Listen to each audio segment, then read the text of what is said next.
Манай улсад энэ төрлийн гэмт хэргийн гаралт сүүлийн жилүүдэд буурсан гэж хэлж болно. Учир нь алтнаас авах татвар 5% байсныг 2.5% болгож бууруулсан нь алт олборлагчдыг Монгол банкнд алтаа тушаах таатай нөхцөлийг бүрдүүлсэн юм. Үүний тод жишээ бол өнгөрсөн онд Төв банкнд 12 мянган тонн алт тушаасан нь 2013 оныхоос 2 дахин өссөн үзүүлэлт байлаа. Харин энэ удаа гарсан алтны хэргийн тухайд 15.5 кг гэдэг бол үлэмж их хэмжээний алт гэдгийг мэрэгжилтнүүд онцолсон юм. Алтыг замын үд ирээн чиглэлийн вагоны зүтгүүрийн хэсэгт нуусан байжээ. Тухайлбал зүтгүүрийн тогны шийтний ард, галын хорны доор, машинистийн суудал дор зэрэг 6 хэсэг болгон нуусан нь шалгалтаар илэрчээ.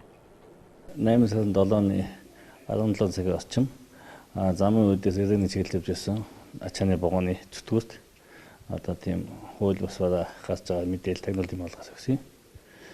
Энэ мэдээллийг үндэслэн тагнуулын байгууллага, айлын байгууллага хамтарч шалгалтыг хийсэн. Энэ шалгалтын өрөөнд нийтдээ 15.5 орчим килограмм алтайхан магадaltaй тийм шалгал металлыг олсон байгаа. Ер нь бол алт гэсэн үг үү? Уг нь тийм л дээ тий. Хэргийг гүйцэн вагоны машинист Т болон энэ нарыг бие даан энэ хэргийг гүйцэнө эсвэл ард нь ямар нэгэн энэ төрлийн гэмт хэргийн бүлэглэл байгаа эсэхийг мөрдөн байцаалтын явцад тогтоох юм байна. Өнгөрсөн онд хилээр 5 кг алт гаргахыг завдаж байж.